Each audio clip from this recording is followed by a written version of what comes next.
Hello, my name is Kaiwa from Group 2, and I'm going to describe a system that is supposed to help a registrar to organize the documents for students at the uh, School of Computing and Information Technology.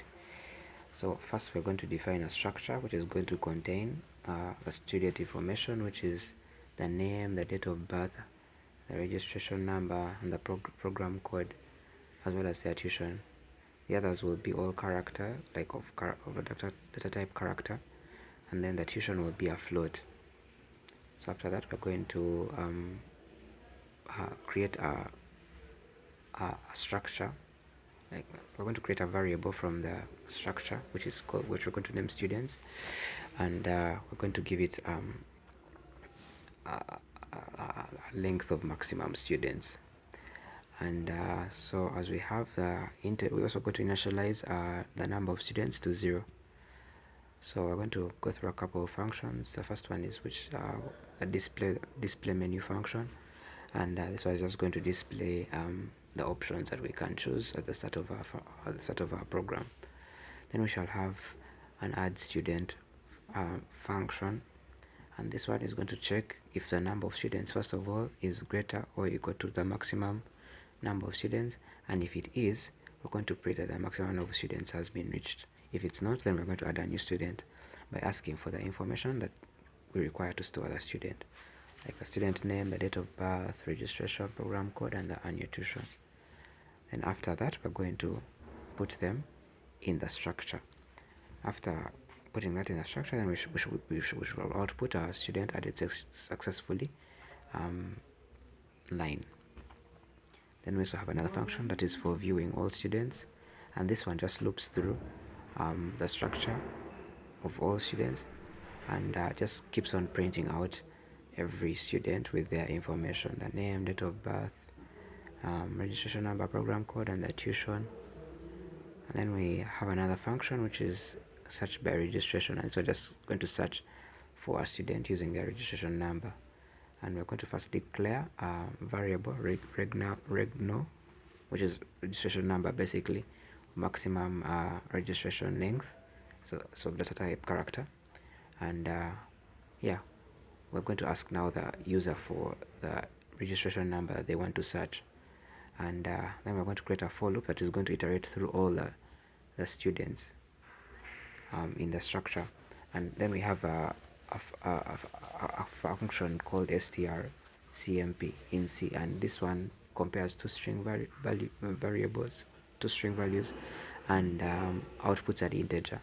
If the integer is 0, it means the string values are the same or they are equal. If it outputs a value greater than 0, then that means that they are not the same. And what this essentially means that if we're going to create a condition that if the output is a 0, then we have found the student. We're going to print out that student's details. If they're not the same, then we definitely know that the student with the registration number has not been found. Then we're going to have a function that swaps students' details, and this one is just going to deal with the address. It's going to take in address. It's going to take in addresses as a function, and basically it will be dealing with interchanging the values in those addresses, so that if there's a student, the value let's say in position A is going to be changed to what was in position B, and what was in position B is going to be changed to what was in position A. As you can see, we have two pointers to student variable, and when we get those values, we assign them to each other, and as we see that what was in pointer A is going to become what was in pointer B, and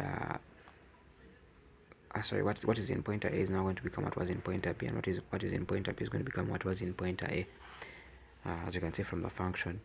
Then we're going to have another function which is sorting students by name, and this is also going to employ the strcmp function, which compares strings. And so if here we're not looking for similarity of the strings. So if the strings are different, then we're obviously going to swap them by calling the function that we already declared previously, the swap students function. And obviously it's all going to be under nested for loops. And yeah, if in case that is done, then we shall print a statement saying students have been sorted by name. I have another anti-sorting them by tuition, and this one is also having a nested for loop. And here we're going to compare the two tuitions that we have, one tuition compared with another. If one is greater than the other, then we're going to swap them so that the larger one comes first. The previous function that was sorting by name, if our name value was let's say earlier in the alphabet, and it's going to come up, and the other one will go down. So here the higher value of the student's tuition will come up, and the lower one will go down. Then we shall also print a statement saying that students have been sorted by tuition. We have another function that exports to the CSV file, and here we're going to first open the file, and we declare this is the file we're opening, students CSV, and then we're going to use an A to show that we're going to append to the file, in other words, add information to the file. Then we have to check if that location is first of all null.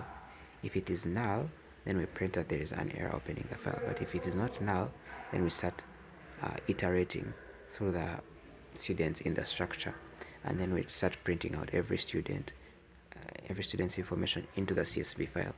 And after this is all done, we close the file, and then we print out a statement saying that students have been exported to the CSV successfully.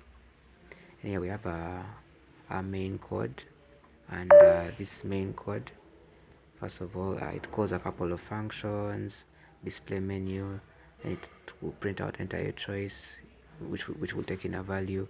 Then we have a switch statement, which is just going to execute different functions that we already defined, depending on the choice that you have chosen from our menu.